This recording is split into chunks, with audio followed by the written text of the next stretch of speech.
Sorcellerie, trahison, voyance et magie noire. Qui aurait cru que la favorite du public verrait une fin aussi cruelle? Les rumeurs de sorcellerie, de magie noire et même de pacte avec le diable dans le milieu du show business sont monnaie courante. Pourtant, la chute de Carla Mauro en a choqué plus d'un. Difficile de croire que derrière ce visage d'ange se cachaient des intentions aussi malveillantes. Mais les choses sont-elles réellement ce qu'elles semblent être, ou la vérité est-elle bien plus complexe? Aujourd'hui, on va explorer ensemble la déchéance de Carla Mauro, qui aux yeux du public est passée bien vite de princesse de télé-réalité à sorcière au double visage.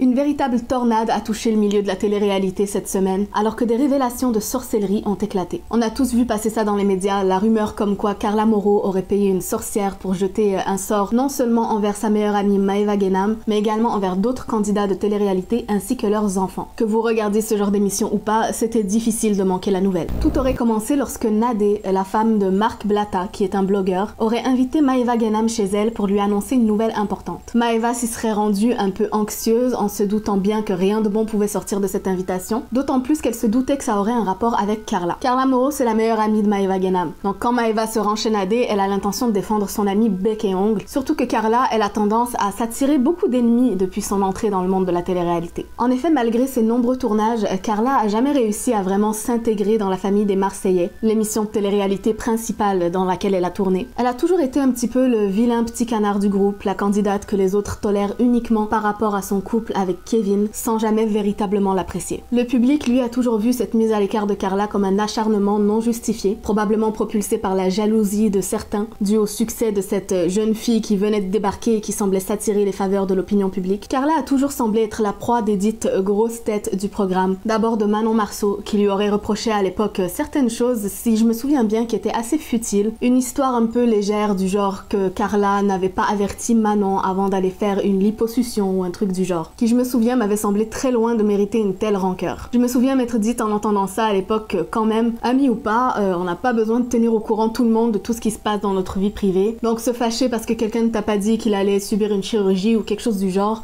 ça me semblait un petit peu étrange, mais qui sait ce qui s'est réellement passé au final. Si vous aviez regardé l'émission l'année dernière, vous aviez dû remarquer que c'est avec Jessica Thivenin qu'elle était en froid. Cette fois-ci pour une raison qui était un petit peu plus claire, on l'a quand même bien expliqué dans les épisodes. On a pu voir que Jessica reprochait à Carla d'avoir tenu des propos irrespectueux envers elle et ses parents lors d'une soirée du Nouvel An qu'ils auraient fêté tous ensemble. Carla aurait apparemment voulu que les parents de Jessica paient leur part du repas, et plus tard dans la soirée, elle aurait également refusé que son mari Kevin sorte seul avec Thibaut, qui est le mari de Jessica, en insinuant que ce dernier ferait des choses pas très nettes et qu'elle avait peur qu'il influence Kevin. Je me souviens d'une chose qui m'avait étonnée à l'époque quand je regardais les épisodes, c'était vraiment l'impassibilité de Carla face à la colère de Jessica. Carla restait vraiment très calme et indifférente, et elle n'adressait d'ailleurs jamais directement les accusations de Jessica, elle n'admettait jamais rien de concret, et pour autant elle se défendait pas réellement non plus. En tout cas, on peut voir que Carla, malgré sa relation avec Kevin et le nombre d'années qu'elle a passé dans ce milieu, était vraiment très loin de faire l'unanimité dans la famille des Marseillais. Donc quand Maeva est arrivée chez Nadé, elle s'attendait de nouveau à devoir défendre sa meilleure amie face à ce genre de choses, probablement encore des histoires un peu bêtes, de paroles maladroites et de propos désobligeants, mais ce à quoi elle a été confrontée lui a coupé le souffle. Nadé l'a fait asseoir et lui a dévoilé des dossiers terrifiants. Elle lui a annoncé que Carla aurait engagé une voyante sorcière depuis des années. Ça commence d'abord doucement. Carla demande à la sorcière de faire en sorte qu'elle réussisse à la télé, de faire d'elle une star. Ça reste relativement innocent, bien que ce soit étrange de faire appel à de la magie noire pour ça, mais ça prend très vite un tour bien plus sombre. Maeva entend des preuves audio de Carla qui demande à ce que Kevin arrête les Marseillais, puis qu'au cas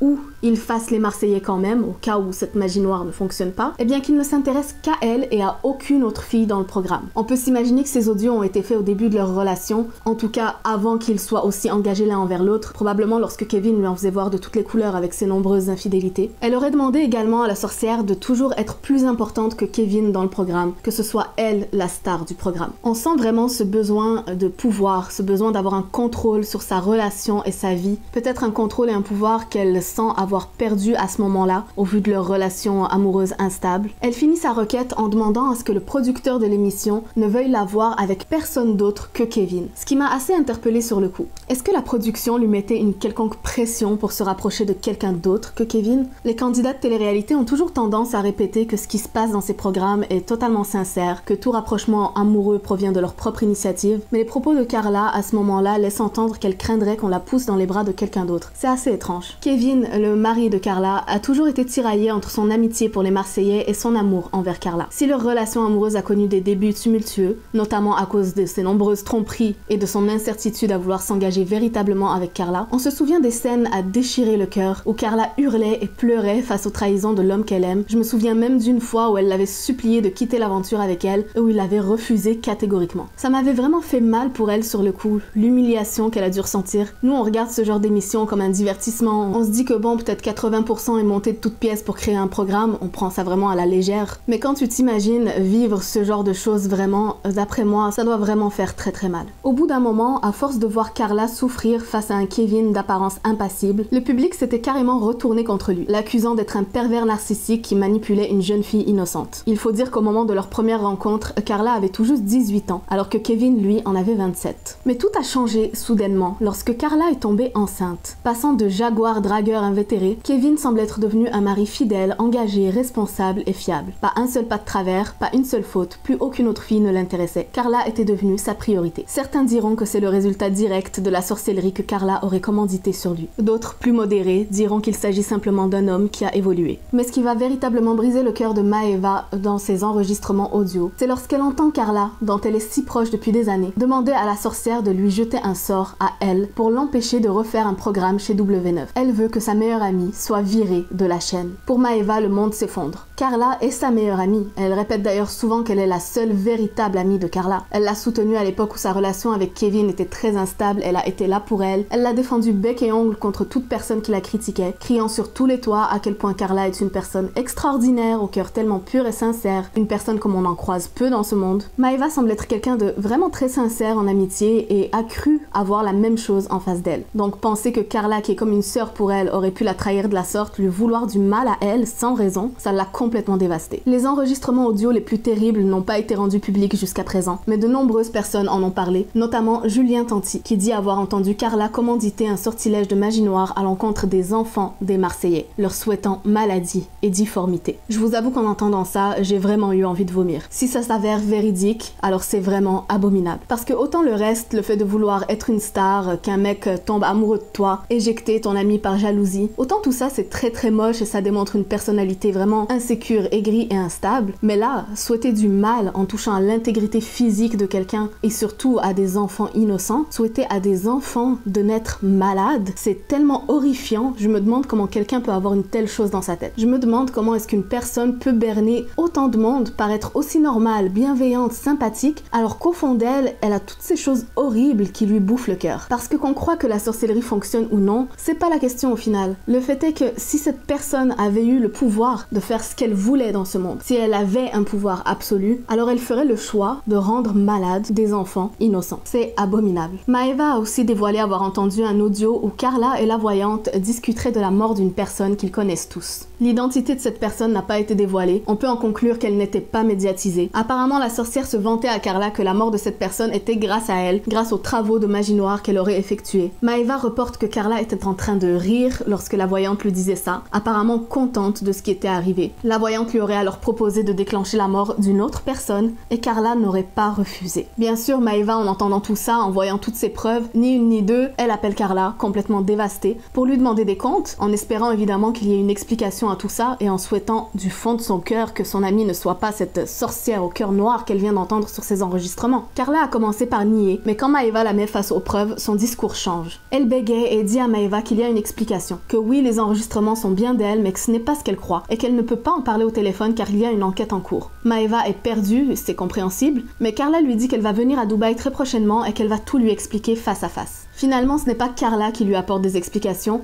mais Kevin qui fait le déplacement. Il lui explique que oui, les enregistrements sont bien de Carla, il s'agit bien de sa voix. Carla ferait affaire avec cette voyante depuis ses 17 ans, et depuis toutes ces années lui aurait versé plus d'1 million d'euros. Mais tout ça, c'est malgré elle. Selon lui, Carla aurait été rackettée par cette voyante, qui lui aurait soutiré de l'argent par la contrainte, qui l'aurait manipulée à faire ses audios. Je vous avoue que de mon côté, même si je sais que oui, Carla était apparemment très jeune quand tout ça a commencé, et que oui, il y a beaucoup de pression et de manipulation dans ce genre de milieu, où on peut facilement prendre avantage d'une personne qui est en détresse psychologiquement, mais j'ai quand même du mal à concevoir comment on peut t'obliger à demander du mal, des maladies, et même de rire de la mort de quelqu'un. Ça me semble être des réactions un petit peu voilà, on peut pas forcer quelqu'un à rire. Quand on te manipule à croire que la voyance et la sorcellerie existent et fonctionnent, quand on te manipule à payer pour espérer avoir du succès et même l'amour à la limite, oui, mais souhaiter à des enfants d'être malades, souhaiter la mort, pour moi quand quelqu'un en arrive là, c'est qu'il y a quelque chose de profondément pourri au fond de lui. Encore une fois, ces audios-là n'ont pas été dévoilés, donc on ne sait pas s'ils existent réellement, mais c'est ce qui a été reporté par de nombreuses personnes. En entendant la version de Kevin, puis en parlant avec Carla au téléphone, Maeva s'est exprimée à chaud sur ses réseaux sociaux et a présenté ses excuses publiques à sa meilleure amie. Elle a expliqué par la suite avoir agi sous le coup de l'émotion, tellement elle voulait croire que Carla était innocente, tellement elle ne voulait pas, ne pouvait pas admettre qu'une personne aussi importante pour elle ait pu faire autant de mal. Malheureusement, dès le lendemain, Maeva a remarqué des incohérences dans cette histoire et a rétracté ses excuses. Je pense qu'elle doit être très perturbée et choquée de tout ça, et on peut la comprendre d'être perdue et de pas savoir qui croire. Marc Blatta, le blogueur qui a mis à jour tout ça, d'abord persuadé de la culpabilité de Carla dans cette affaire, a lui aussi changé d'avis après sa rencontre avec Kevin et a pris la parole pour rétablir ce qui serait selon lui la vérité. Il nous dit que Carla aurait bien eu recours à cette voyante lorsqu'elle était jeune, avec pour but de devenir célèbre, qui aurait apparemment fonctionné après sa première télé-réalité. Forte de son succès, elle serait retournée voir la voyante en question pour d'autres choses, des choses de la vie courante qui n'auraient rien à voir avec les Marseillais. La voyante, elle, aurait senti la bonne affaire et aurait décidé d'essayer de lui soutirer toujours plus d'argent. Selon Marc, la voyante aurait commencé à faire des sortilèges d'elle-même sans que Carla ne lui demande, pour ensuite lui dire « Hey, regarde, j'ai jeté un sort à telle et telle personne pour toi, maintenant tu dois me payer. » Carla, étant jeune et naïve, aurait cédé sous la pression de la voyante en lui remettant toujours plus d'argent, puisque celle-ci la menaçait de tout rendre public si elle n'obéissait pas. Il dit aussi que cette voyante aurait menacé Carla et sa famille physiquement, et que c'est seulement sous les menaces que Carla aurait accepté de faire des enregistrements audio compromettants, que la voyante voulait avoir elle en sa possession pour asseoir toujours plus son emprise sur Carla. Et la jeune fille se serait ainsi retrouvée dans un engrenage sans fin. Après les révélations de Marc, beaucoup l'ont accusé d'avoir été payé par Kevin pour confirmer leur version des faits publiquement, chose que Marc Blatta a réfutée. Carla, elle, ne s'est toujours pas exprimée directement sur le sujet au moment où je filme cette vidéo. Il serait prévu qu'elle le fasse prochainement sur le plateau de Touche pas à mon poste. Magali Berda, elle, avait déjà pris un petit peu sa défense en clamant croire la version de Carla, comme quoi tout ça aurait été fait contre son gré, bien qu'admettant que les enregistrements audio soient bien de Carla. Même Moujdat Saglam aurait pris la parole pour dire qu'il était contre l'acharnement que subissait Carla, sans pour autant se prononcer sur la véracité de l'histoire. Il a dit comprendre qu'une jeune fille de son âge qui évolue dans un environnement aussi malsain puisse péter les plombs et perdre pied. Il a démontré une certaine empathie envers Carla. À l'heure d'aujourd'hui, on ne connaît toujours pas le fin mot de l'histoire. Une plainte aurait été déposée de Carla contre cette voyante pour racket. Il y a des rumeurs comme quoi les autres candidats des Marseillais mettraient des pressions sur la production pour qu'ils ne reprennent plus Carla dans un prochain programme, mais ça n'a pas été confirmé.